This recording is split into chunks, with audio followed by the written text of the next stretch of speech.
Episode 14. I can't make this shit up. Remember when I decided that I wanted to explore spending the next 3 months like I'd spent that magical Saturday in April, where I was less rigid about my schedule and more open to the opportunities that the universe presented to me? I think that was episode 11, if you want to skip back and hear all the details. Okay, everyone back? Now that you're all caught up to speed, you're going to love this. So I had an appointment to see a liver specialist at the University of Iowa Hospitals and Clinics, September 13th. But the clinic advised me to call as often as I'd like between now and then to see if I could get an earlier appointment. While the goal was to see if I could be seen sooner, the real prize was to see if I could book an appointment during the planned trip to Iowa City, which extended from May 1st to May 11th, or frankly, anytime around the trip, because my schedule is flexible. Calling and bothering their staff seemed like a pretty inefficient use of their time, but you know me, I'm here for it. And so I'd been calling every week, at least once a week, sometimes twice a week, since the beginning of March. When I called Monday, April 22nd, and spoke with Ashley at 8:10 in the morning, she told me that she had an appointment available that Thursday, April 25th, 3 days away. I said, I'll take it. Then I rebooked my departure flight, called my mother-in-law, and started canceling the week's appointments because I was flying to Iowa on Wednesday, an entire week earlier than my previous flight. How's that for being served an opportunity better than I ever could have planned for myself? In addition to getting seen by a specialist at the University of Iowa months earlier than expected, I also saved myself a return flight to Iowa in September. This episode was supposed to be the one where I talk about that trip, what I learned on the trip, some of it I'm still unpacking, and an update on my liver. But that's going to have to wait until next week. Because last Friday, the night before we returned home from Iowa, I received an email from our landlords that prompted me to ditch the draft of this episode that I started last week and to start over. Let me explain. Our landlords emailed to let us know they are ready to sell our condo. Pause for shock. Now, we knew this was a possibility at some point, a probability, in fact, but it was still a surprise, especially considering we've spent the past couple of months drafting a retirement plan that only accounted for the status quo, i.e., us continuing to live in this rented apartment that we've lived in for the past 10 years. Remember how I said I was going to be open to the universe dropping better options than we could imagine? And how I was going to practice going with the flow? Well, giddy up, sister. Remember how I said that every time we went back to our financial planner and asked for something that we thought was huge, he said yes? And I kept thinking, we need to ask for something bigger. Well, wait till you hear this.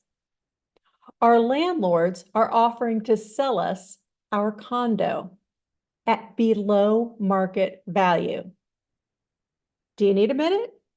Yeah, I did too. It's a pretty amazing offer, right?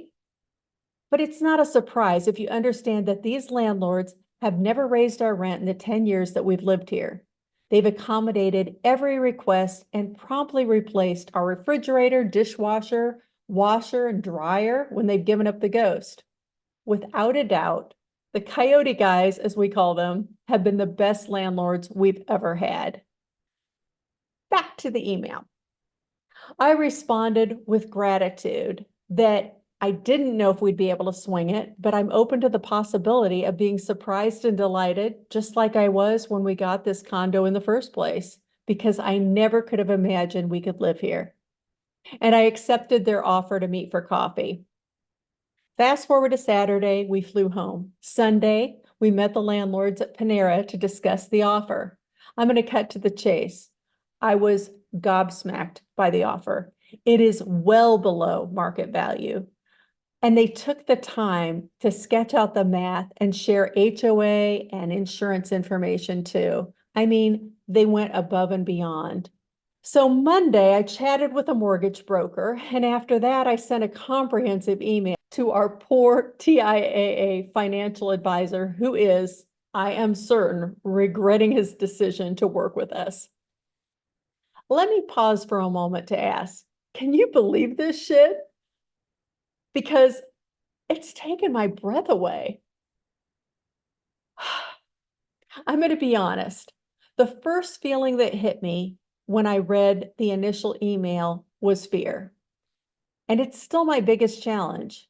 Fear that we won't be able to buy the condo. Fear that we will. I know, rational, right? All of the what happens when questions. But when I think about it rationally, all of the fear comes from a sense of lack, of not enoughness. And that's not where I live my life because it feels like shit. And I know that how I feel is a decision. It's my decision. I get to decide how I want to feel. So I'm deciding to feel grateful. I'm grateful for the timing of this offer. The timing is perfect. Can you imagine if Corey hadn't given his notice yet? He might be tempted to keep working. We might not have planned the trip to Iowa or upcoming trips to Virginia and Montana or next year's vacation in Mexico.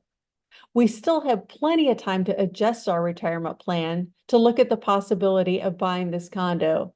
I'm so very grateful for the timing.